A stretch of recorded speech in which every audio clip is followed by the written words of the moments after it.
Hello, everyone, and welcome to Writers Drinking Coffee. This is a podcast based on writers sitting around drinking and talking about writing, publishing, and the whole creative process. There will be no censorship, so we are definitely PG-13. Your hosts tonight are Chaz and Karen Brenchley and me, Jeannie Warner. This is episode 56, How to Sum Up. Good God, we're at episode 56, everybody. Yeah. I was just thinking that. I was going to say this, and this one in particular, I wanted to talk about today because I was in the middle of doing a query online submission for one of my novels because I dream of being represented one day. And they asked me for new things in new ways and new sum up. And I thought, we've never really sat down and talked about how to chop your brilliant ideas up into tiny little bites. Is that a good way to put it? That works. Summarize works too. Yeah. Well, to summarize, and I thought about it, it's like I do this for marketing all the time, and it's not hard in my marketing because I don't have an emotional investment as much in the product as I do this brainchild of mine. So in marketing, we call it a marketing platform or a marketing positioning document where you start and say, what is my tagline? Like, we make the world smarter. Okay, we make the world smarter with really good booze. And so I'm just thinking of, Professor T.E. Wogglebug's pills. We make the world better through little pills. And then when you're doing it properly, you stop and you say, how do I break this 1,000 different ways? How do I say what we do in 10 words? How do I say what we do in 20 words? How do I say what we do in 50 words? How do I sum this all up in 100 or 200 words so that when I go forward and make 1 million copies of this, I don't have to rewrite it and think this up every time. It's just there. And it occurred to me, so yeah, I was doing this for work, that this is exactly what you need to do when you've written a novel too, or even a short story. Sure. I mean, you write the thing and then you write a smaller version of it to show other people and yada, yada. But it's got to be the other way around, surely. That you write the 200-word version and then you chisel that down to 100 words, and then you groan and cry and make it 50 and down to 10 if you can really do 10. But the thing is that it's not just making it smaller, it's got to be catchy. Okay? It's kind of like if you say the word murder bot, okay? For example. It's one word. It's one word. It's all it needs. Exactly. And I'm reading the Murder Bot new novel that just came out. But there's or Pern, or some of those kinds of things, you just know. Okay? Yeah, but you only know Pern because you know everything that word implies. Yeah, that's a good point. Right. But like Murderbot, I haven't read Murderbot yet, but I know everything that I need to know just from that one word. Yeah. It's so can read them all. Well, and there was another piece that said, it was a different query thing, and that's why this is very fresh in my mind, is it was a whole different set of questions that I'd been asked before. So what was going to take me 20 minutes to reswizzle, suddenly I sat there staring at something over and over again, because it had things like, they wanted a hook that's like The Mummy meets Isadora Duncan. Yeah. And I had to stop and say, right? Sorry, that was off the top of my rum bottle here. I was thinking, as my Bluebird novels, do I say this is Abby Scioto from NCIS meets Dexter? Yes, that's a really good one, actually. I think it's a really good description. But what it sounds to me like, though, is, so before you actually can submit something, they want you to do their marketing work for them? Yes. Yes. Great. Okay. Yes. When I started publishing novels, there were these wonderful things called traditional publishers. These days they're known as mainstream media or something. But you brought them your novel, and A, they gave you money for it, and B, they did everything else. They designed the cover, they wrote the blurb. It was...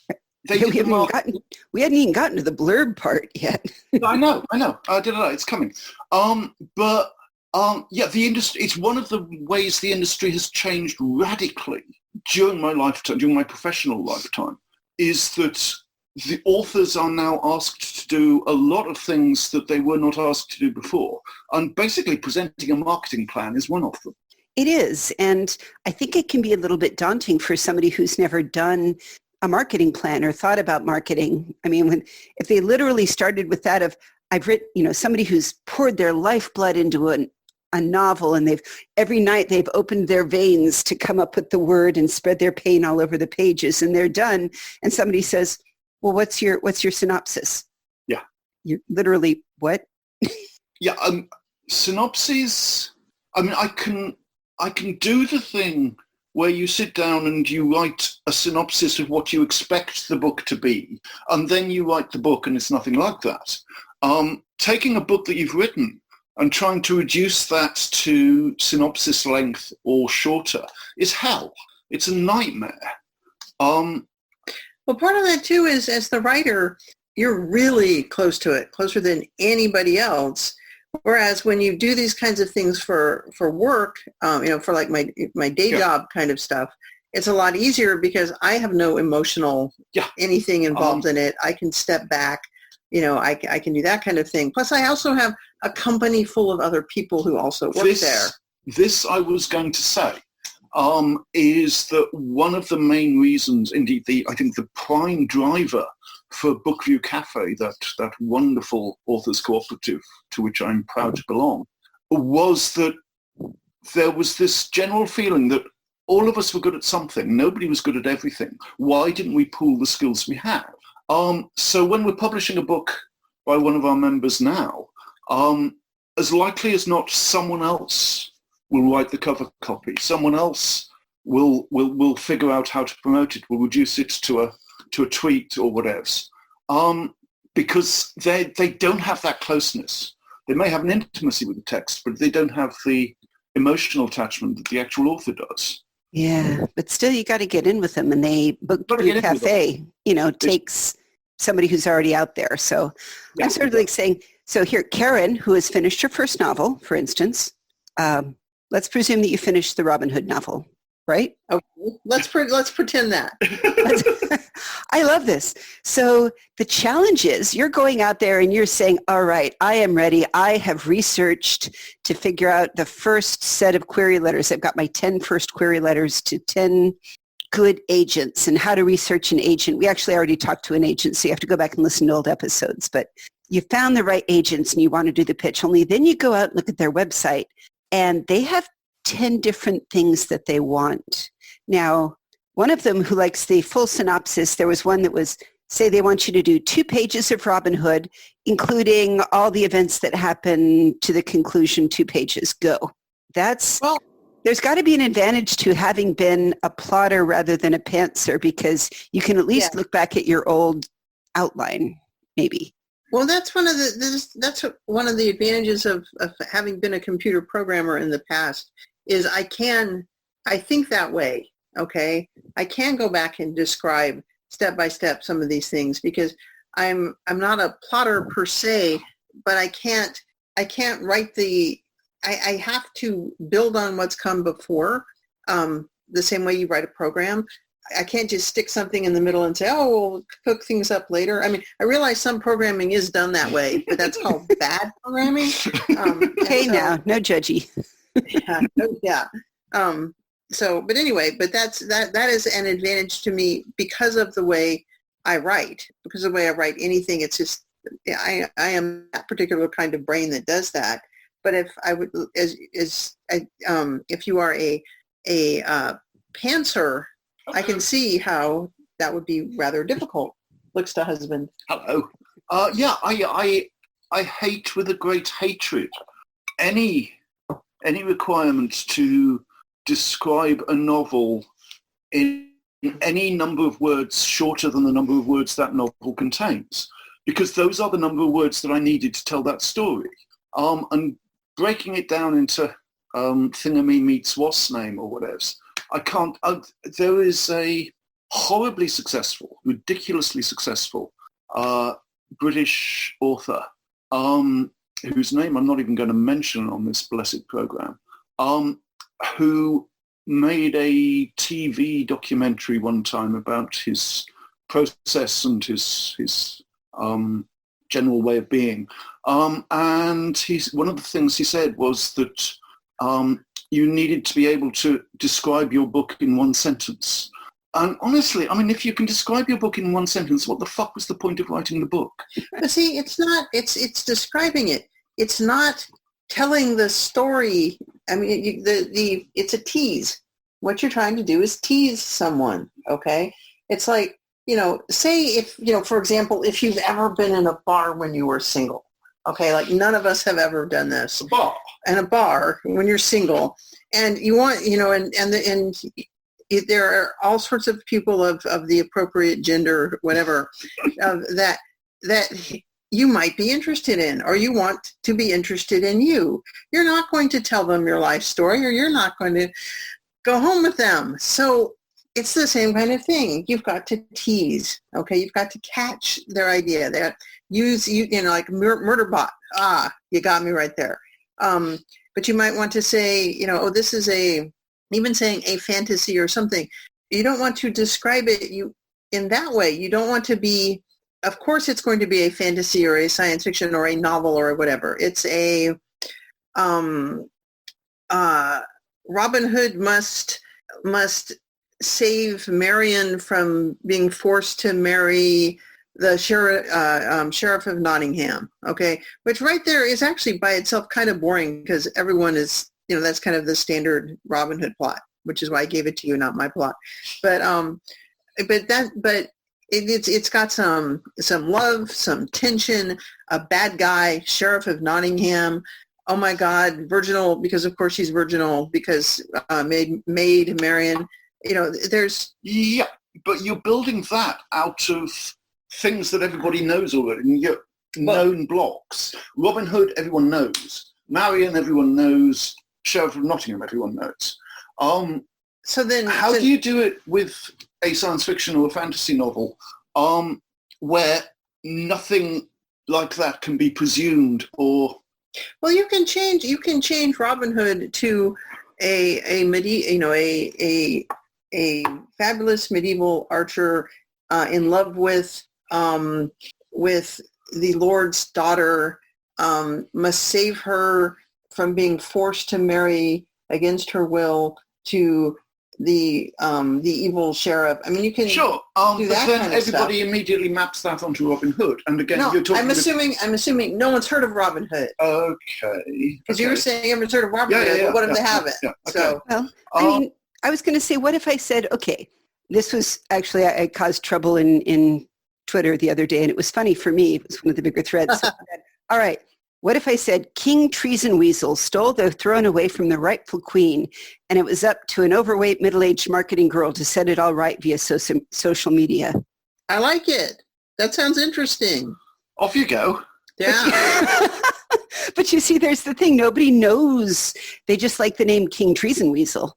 And who was the queen? What was how did it, Everybody must Well, the thing see is, that and the thing know is- immediately. What Well, you're no, talking about, even if you didn't, having something referred to as King Treason Weasel. Okay, that is like Murderbot. It's just Exactly. infinitely attractive in and of itself. Exactly. It's Yeah. true. So, It's like Murderbot. It is. so all you have to do is come up with the wildly clever, original, instantly identifiable word that completely describes your novel. Just, okay, that no problem. We can go home now. We've solved it. Well, I was gonna. John isn't here, so I'm obliged to bring up Ursula in his laps. But the Clock Tower Wars is basically middle-aged, dumpy forger decides that she needs to meet up with a paladin and overthrow the forces of automaton evil. Okay. It was actually. Hold on, I feel pretty good about that. I don't know. But I want to read that. Oh, wait, that's I the did. thing is, you got to get the what is that one-liner, and Yes. what is the hook? What sets you to say, I got to read this? And that's but- something that apparently you don't get to rely on other people to do. You need to do it in order to sell an agent/publishing company on your magnificent story. Yeah. I still, I mean, maybe somebody else can read my books and break them down to a sentence like that. Oh, come I on. can't. Yes, you can. You've been doing that with the Mars stuff. Yeah. You have. You've got it. You've got it down to a sentence here or a short paragraph there. if Mars were a province of the British Empire, then so-and-so would so have gone there. Yes. Yes. Where so-and-so might be anybody from Oscar Wilde to T.E. Lawrence to Yes. And yada yada. isn't it interesting how one of those, if Mars were a province of the British Empire, Oscar Wilde would totally have gone there. Didn't that story end up in a best of the year? Yes, it did, but it tells you absolutely nothing about the story. But it makes you want to read it. That's the point. Okay. I don't need to know. I don't want the spoilers. Yeah. I want to be teased. We're talking about teasing. It's like, Okay. this is, come here. It's like getting Mac over here. He's easy. You wave a mousey at him and he's there, but you're still teasing him. If you call his name, he might stare at you. I was contemplating on, for instance, there's a series Katie Murphy just wrote in as one of these Zoe Chant paranormal romance novels. So, which I, of course, went out and read because I will always read Katie's stuff. But they basically, all of Zoe Chant books are standalones about a shifter meeting their true mate with happily ever after. There's no cliffhanger. So when you think of that, it's like there's no suspense. No, why do I obsessively buy all the ones that all of my friends write because they're magnificent, Yes. So there's something more to it. Well, the thing is, part of the Joy Chant stuff too is they are made. The point is to make it very, very clear what you're getting. Okay. It's kind of like McDonald's. You know what you're getting at McDonald's. Okay. You know what you're getting at these chains, and these chains thrive because of that. Okay. There's no mystery, and you know that you like Bodyguard Bear. Okay. You know what you're getting. Defender Dragon. You know what you're getting. And having read before, that exactly this many, pages in, they're going to have sex the first time. And exactly this many whatevers, this is going to happen. There's an entire industry based on that. We call it everything that was the Harlequin romance novel and exactly. And a lot of the others. There's a formula of writing romance novels for dummy. Yeah. But the thing is, that is a fundamental difference from what they're both the same and completely different than what we were talking about before, which is if you're talking about your Bluebird novels, which have not been done before, which is why it's difficult to get past people's mental blocks and that kind of thing, versus the romance McDonald's every very well known model. So there are two things right there, but they both need a tease or something to bring you in. And one of them is, let's just do everything exactly the same way and then I only have to do it once. And the other one is Murderbot. But I was also enjoying the way, because if you go out, like pick your famous, we've talked about Georgette Heyer a fair bit. You read the Georgette Heyer, and there's always 3 sentences or so that say, this is the situation, this is the complication, this is the implication. It's almost like doing a presentation. Have either of you ever been talked about the acronym SIPAB? No. Nope. SIPAB is something that you get up there and, like, let's say you have, God help you, a set of PowerPoints that you're going to run for somebody. Before you click on the very first PowerPoint, you explain the situation. It's like, this is the situation that I want you all to relate to. This is a further complication going on that I may be informing you, or you may be peripherally aware, but I'm going to give it words and form and say, this is the scary monster looming over you. If you do nothing and continue blithely ignorant down the path into the woods, this is the implication. This is what will come of nothing. What I have is I have a proposition, which is the P, and I would like you to take some sort of A, action, read more to discover, that's an action, and then the B, the benefit. And you will feel great with this beautiful, happy ending that gives you your breath and brings it back in a whoosh.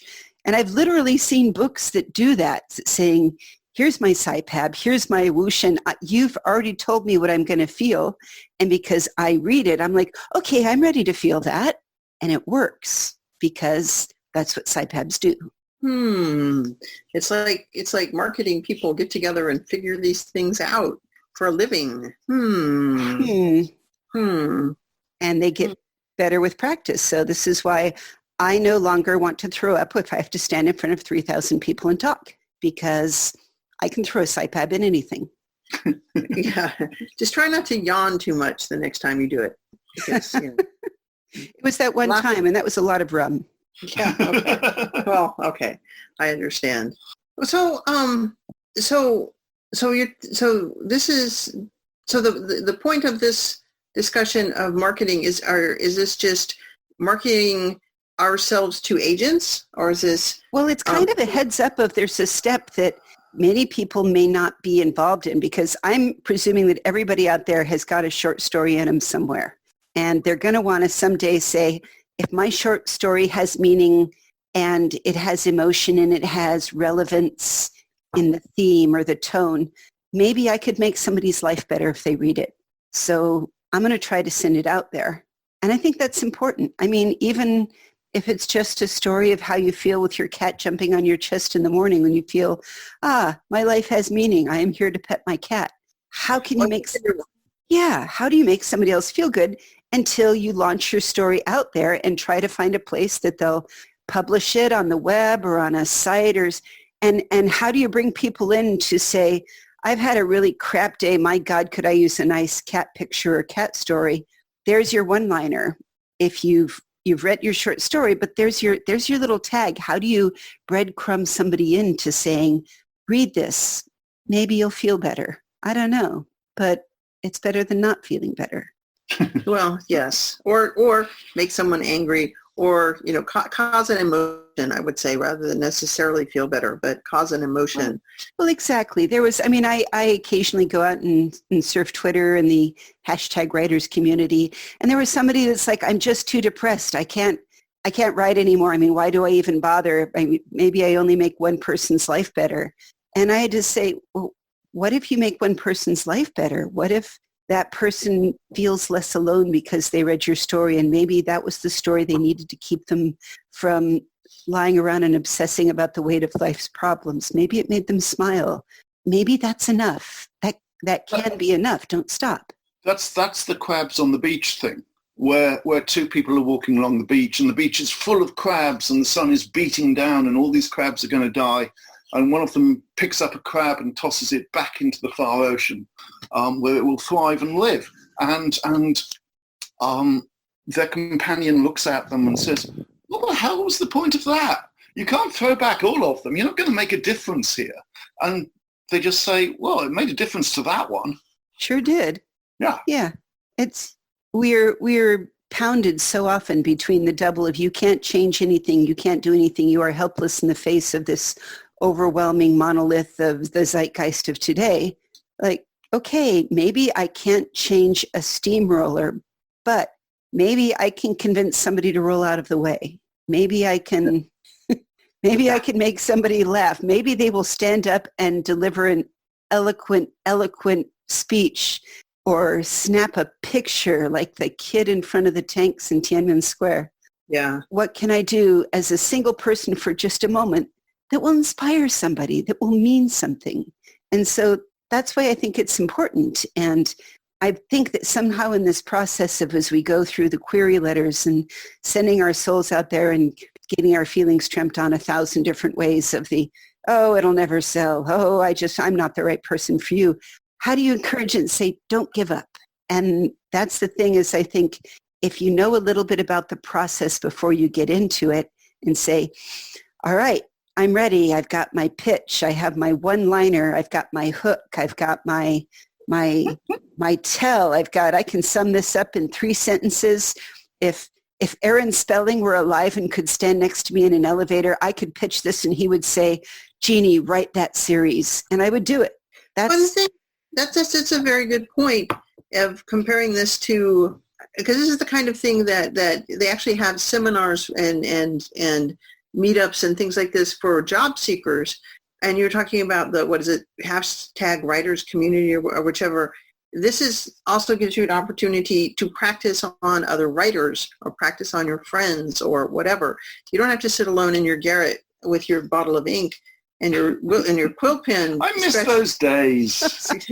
Scratching out your maybe this work, because the whole point of this is it should work on someone. It should, your tagline, your whatever should work on someone. So you should try it on people and see. And people these days do have access to, as Karen was saying, to other writers, other industry professionals who will sit and listen and critique and yada yada. I mean, I am being facetious up to a point when I say I miss the days when we had an ivory tower, and the only relationship that existed between me and the professional world was the mailbox, because I would write a story and send it to an editor who would either accept it or reject it or ask for a rewrite. And everything was by mail, and that was that. And but you still had to send it to somebody, right? You I mean, send it. Yeah, absolutely. And these days, I mean, and they had to, and you had to write something. You didn't just give them a manuscript with nothing. You had to write, "Hi, my name is Chaz. I'm desperate for you to publish my story," or something. Yeah. The general advice back then was keep a cover letter absolutely as short as you can. So it says nothing more than, "Hello, this is my story. I hope you like it. I'm enclosing stamped addressed envelope in case you don't."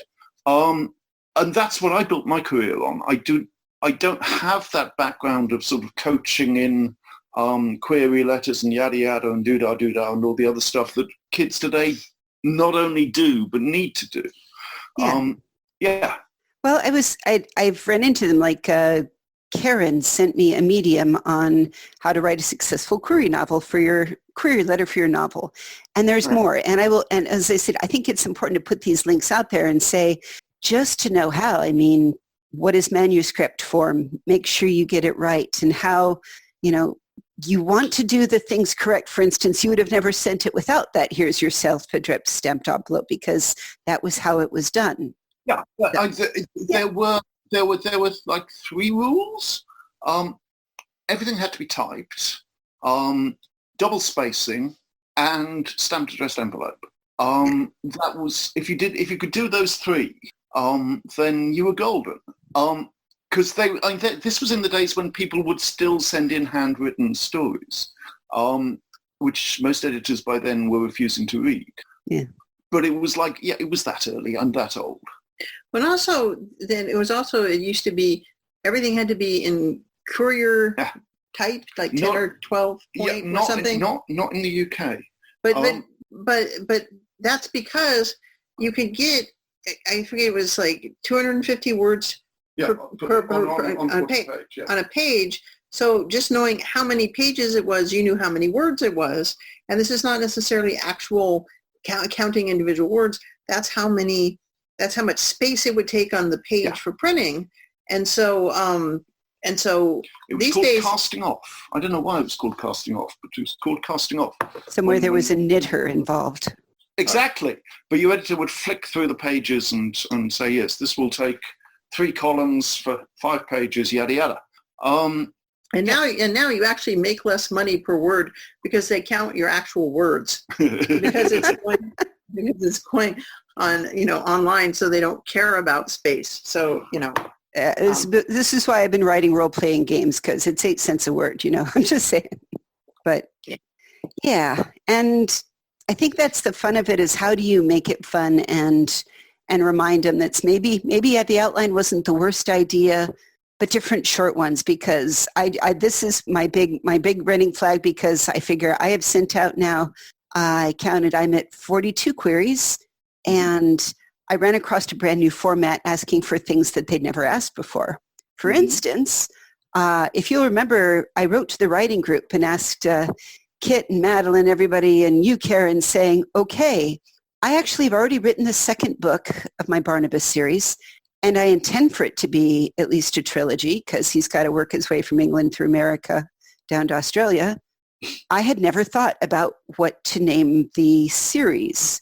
And they're like, well, what's the name of your series? I'm like, as God is my witness, I've never thought about that. All I know is I've got 3 novels in here, and I've got to get it out. So this is something to think about. What is your series about? Like, if you had Chaz, I don't know if you're going to write a sequel to Desdemona and Pandemonium, but what would you call that series? I honestly don't know. It never had a name beyond. There should have been a 3rd book, which was Demonogamy. And Really good title. no, right? Really jealous. And yeah, I mean, look, before Desdemona and Pandemonium, some years before, I wrote, again, it was supposed to be a trilogy, Dead of Light, Light Errant, and Night Fantastic, which is the one that never got written. And I want to read that one. Yeah. I do too. Those are good. And at the time, nobody even suggested. I mean, the thing was, I was not known for writing series at that time, and I wrote the first book as a one-off, and then I wrote a sequel to it, and no one suggested that I needed a series title until we were reprinting them 20 years later, and now a series title is expected. So I thought about it a bit, and the series title is now, as it should always have been, Northern Lights. I like that. Yeah, Nice. it works well. Yeah. But you actually wrote a series, the Outremer books. I did, but that was later. Yeah, but see, this is kind of like the Outremer books take place in Outremer. The Darini books take place, are about the Darini, Catherine Kurtz's Darini people. The Devery books take place in Devery Yes. by Catherine Carr. Yes. So some the Murderbot books are Right. about Murderbot. So some of them are Some kind of of them are obvious. easy. Yes. Yeah. Some of them are easy. Well, I need to figure out if Bluebird, is it the Bluebird Chronicles or the Bluebird Files, or these are Yeah. questions though. Files is good. Files I is like good. Files. The Bluebird Files. I Yeah. like that. But yeah, but so some things are kind of obvious, some not so. But but again, you're being forced to be your own marketer, which sucks if you're Yes. crap at marketing. well, exactly. It's like kind Hey, of like it is a skill. It is not a talent. Much Yes. like I was going to say, writing is a skill, not a talent. You get better at it the more you do it. So somewhere in there, it's to stop and sigh and say, all right, brain, I don't love this and you don't love me. So let's just, if you finish this, I will let you have a rum drink tonight. And sometimes that gets me through. yeah. And no, that was kind of the gist of it, is to get those pieces together and maybe build yourself, oh, dear God, Raymond would love to hear me say it, but organize it in Scrivener in some file, or put it in your, whatever it is, and say, for instance, I have on Bluebird, I have 10 pages of Bluebird. I have a first 3 chapters of Bluebird. I have a 15 pages of Bluebird. And I just saved them every time I did it. Bluebird 15, Bluebird 10, Bluebird 2 pages synopsis, Bluebird 1 page synopsis. And I just save them, because then I don't have to redo them, except I obsessively go over and keep trying to improve them every time. Yeah, I mean, I confess I have on my, in one of my folders, I have an author bio that is 100 words long. I have an author bio that's 50 words long. I have one that's 20 words long. Oh, bios. We should talk about bios. Bios? Everyone here should go out and write themselves a bio right this minute. Because they're dead handy to have, just sitting there. Because people will ask for them. Please send. Yeah. I mean, if I'm on a panel, people want a bio. If I'm giving a talk in the library, people want a bio. Well, so what I do, so I go to FogCon every year, and for continuing people who go back there, that you've got a little login to their database, and there's a section where you write a little bio about yourself. And so if I need a bio, I log into FogCon and see what I said the last time I went to FogCon, and if I need to tweak it a little bit, that works. And I suppose that's a little. I can actually keep that somewhere, like on a computer, but I have so many at this point, and clouds. I hate clouds, and so, but yeah, that's just that is my cloud, and so it's kind of interesting to go, oh yeah, I should probably mention this time, or oh yeah, that's not appropriate this time, or or that kind of thing, and it's always important to mention your pets, in your bios. Yes. Very important pets. Yes, I mean, the traditional author's bio lists half a dozen weird jobs that only authors ever do, and describes marital status and number of pets. Yeah. Yeah. And that's very important. I don't think I have any of that. I have the where I lived, what I like to do, my bribery prices are dark and stormy, and I have delusions of megalomania. So I don't think they're delusions, darling. Yeah. I don't think they do. well, Want to, but hey. We'll be It's a slow your process. minions at some point, you know. Excellent. So yeah, writing a bio, if it's, I'm going to say, I want every kid out there, if you're a teenager, write yourself a bio. Practice now. It will save you so much time for the rest of your life if you just have some written. But also, the other thing is about writing. At this point, I sold some things, then I got MS, didn't sell anything. My brain is coming back. I was reading a story. I had actually sold it, but the anthology didn't get funded. And so I was trying to sell it again and actually get money. And I sent it to a couple of small things, and they sent it back. And I said, well, why don't I read it again? And it's pretty much crap.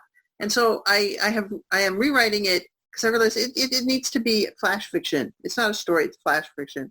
But so I don't have a huge writer's bio thing. However, I have been connected to the industry. And so it occurred to me I should put things like I founded the SF and SF reading series with Terry Bisson. Okay. That kind of, I'm and Tachyon Press and Rena run it now, or I don't know what's going to happen with it with the pandemic and so forth. But there's things like that you can do. Okay. Yeah. If you have, were you secretary to Steven Spielberg, were you, So many of us were, darling. yeah. Were you, are there other things that you have done did you, I was for almost 10 years, I was on the board of the Milford SF UK writing workshop, that group. So there's things like that show that you are at least writing. I mean, not selling, writers, writers, how writers work, you can be helpful. And also, I'm quite happy to moderate any panel, but, I'm used to managing people. So there's things like that you can put in bios, especially for something like if you're going to go to a convention and want to be on a panel. You need to tell people things about yourself that make you sound interesting beyond I'm a writer. Well, we have a few ways of when I'm trying to lead somebody, like I'm doing a webinar tomorrow morning on exciting topics in Active Directory security. And I say, okay, I need a bio. And they give me something. I'm like, okay, first we'll start with your first and last name, because if a reader doesn't remember anything else, they ought to know who your name is, right? Yes. And then we call it any associated brand names. For instance, let's say Kit, the award-winning author of the Devery series. Kit Carr, the Devery series. There you go. Currently writing in Daly City with Very Spoiled Cats. Oh. Yeah. And we always say include a professional accomplishment who somehow finished it in a day, or 5-time Hugo, award, nominated. What am I saying? That Ellen Kushner has been nominated for everything she writes. It's so annoying. She wasn't so amazing. I know. I know. She wasn't so nice. That too. Well, also, how dare she and then the last two, I was going to say the last two pieces we have are something about your value and who you are, what is important to you and who you are besides the writer. And that's where we get into how many cats do you have? Yeah. What are your side hustles? I will tell you that changing my name from Karen Williams to Karen Brinchley, okay, people remember me better now, okay?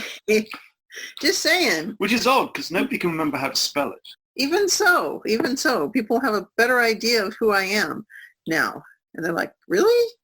You did what? Yeah, but anyway. Married who? Yeah. Well, I always say try to have something funny, and this is where I loved the bio that was written for the two of you.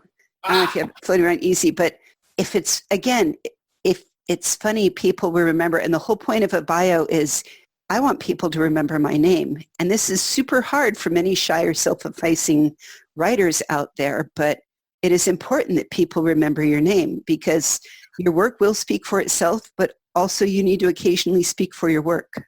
Yeah. No. So we have the bio. We have Read the it, bio. read it. Okay. I'm gonna let I love Chaz this. read, because Chaz has a much nicer voice. He does. It's very sexy. Okay, so Karen and I wrote a story together for Daughters of Frankenstein, edited by Steve Berman and published by Lethe Press. And we needed a bio. We were publishing the story as by Mr. and Mrs. Brenchley. And it says, and it's a steampunk story. It's a steampunk story. And this is the bio that resulted. Mr. and Mrs. Brenchley are renowned and deprecated in equal measure, from New Caledonia in the west to Formosa in the east. Impeccably dressed and shockingly outre in their behaviours, they arrive unannounced and depart without warning, taking their welcome for granted, leaving disturbance in their wake. They may be discovered playing hoopla at an archbishop's garden party or bouzouki at the Grand Turk's investiture, drinking champagne in an Oxford punt or gin in a Californian airship, debating in Arabic on camelback across the empty quarter or in Mandarin on a junk out of Surabaya. Their hospitality is legendary, their company deplorable, their lure irresistible. They are known to have met in a tomb. Whether as archaeologists or grave robbers is less clear. It is said that they are wanted by the authorities on 3 continents and not wanted at all on the other 2. A word to the wise, they are frequently mistaken for each other. And that was by Carrie Sparing, the friend who actually introduced us, because we were like, what do we put? And she says, oh, I'll write something for you. That's the best bio ever.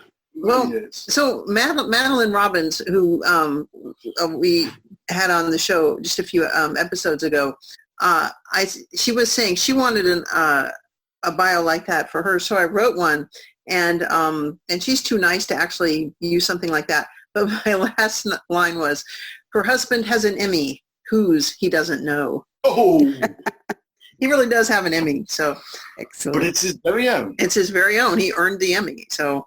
He did. All right. Well, we will put links to all of these things that we talked about out there and a couple of my favorite Medium articles for How This and a couple of Karen's and a couple of Chaz's and out on our website in the liner notes, which is www.writersdrinkingcoffee.com. You can also find us on Facebook or Twitter. We answer emails. We are not really good at proofing your synopses for you. We just admitted it, but we will so cheer for you. You've been listening to Writers Drinking Coffee, a labor of love and enthusiasm put together by the hosts. Our main web support magic is brought to you by Deirdre McGaffey-Schween, and our sound engineer and backup web spider is David Welsh. Our intro music is Pretty Maid Milking a Cow, and our exit music is Breakfast with a Morning Person, both by Michael Langberg. You can hear more from Michael Langberg on manyhatsmusic.com. Our podcast sponsor is Jackal Designs, who enables you all to buy the really cool WDC swag t-shirts. Thanks so much for listening.